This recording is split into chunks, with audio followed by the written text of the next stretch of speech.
Cast your mind back to 2010. Lady Gaga rocked her meat dress at the VMAs. Instagram was founded. The iPad launched.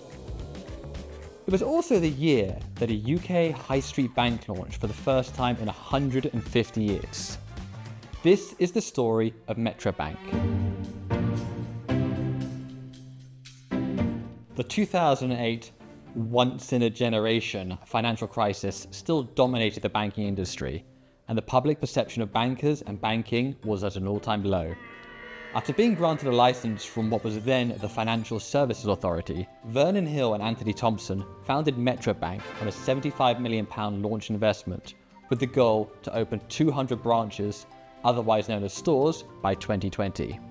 The first Metro Bank store opened in Holborn and was very different from the big five UK banks. For starters, it was the most pet-friendly bank in the world. And I'm not just talking about the availability of dog bowls or even the fact that some stores, that's right, bank branches, offered microchipping.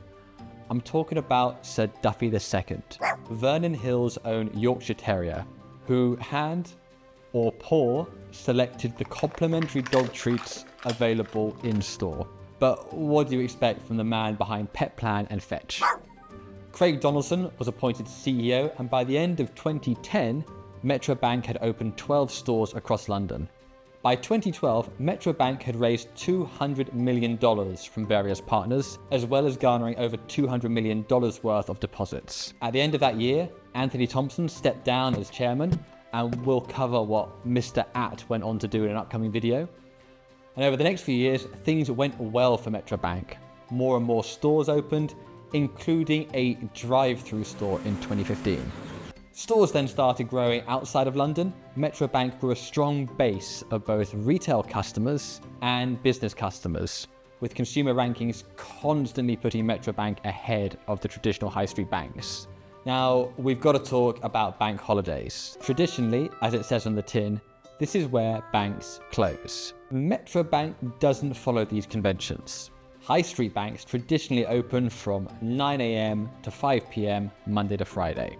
Metro Bank opened 7 days a week, 8 a.m. to 8 p.m. And they had an informal 10-minute rule, where if you arrived at 10 to 8 in the morning or 10 minutes after closing, they would let you in and still serve you. This is just kind of a perfect example of how much they really cared about customer service. Did they broadcast this 10-minute rule as a marketing gimmick? Absolutely not. It was all about showing, not telling. Vernon Hill's idea and ideal of building fans, not customers, it wasn't just a book. They actually walked the walk too. Talking of fans, don't forget to hit the like, comment and subscribe and hit the notification bell if you want more Bizstory content on this channel. In 2019, things started to go a little bit pear-shaped. In January 2019, Metro Bank admitted classifying a portfolio of commercial loans for capital purposes incorrectly, thereby failing to hold sufficient capital to meet regulatory requirements. Basically, all those loans, credit cards and mortgages, about 10% of them they had miscalculated. Banks need to have a certain amount of money in the kitty, and they didn't have that. They didn't meet that requirement. As a result of this, Metro Bank was fined £5 million sterling. Worse still was the reputation damage, as Metro Bank's shares then dropped in value by a whopping 40% in the month after the announcement, and 75% within 4 months of the announcement. Short sellers had an absolute field day. Following this, Vernon Hill stepped down as chairman, replaced by Robert Sharp, and Craig Donaldson stepped down as CEO, replaced by Diana Frumpkin. Importantly, Sir Duffy II remained the bank's loyal mascot. Metro Bank never really recovered from the events of 2019 and hasn't been able to regain that momentum it once had. In 2023, the same year that banking giants Credit Suisse and Silicon Valley Bank went under, there was an investor crisis of confidence, resulting in a further 30% drop of Metro Bank's share price. Colombia's richest man, Jamie Gilinski Bacal, I'm so sorry for my pronunciation, but via his Spaldy Investments vehicle, increased his own investment into Metro Bank to own over 9% of the bank. Metro Bank enjoyed some terrific growth since 2010, driven by a market ripe for challengers.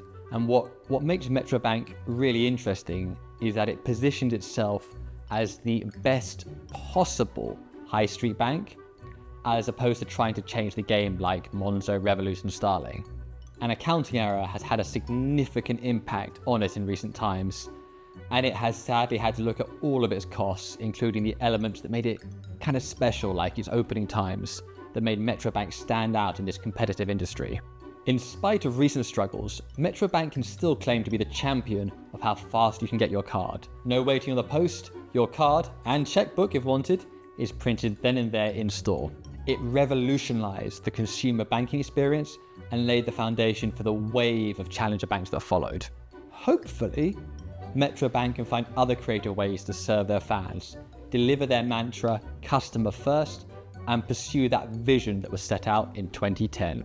Don't forget to hit the like, comment, and subscribe, and hit that notification bell for more Bizstory content.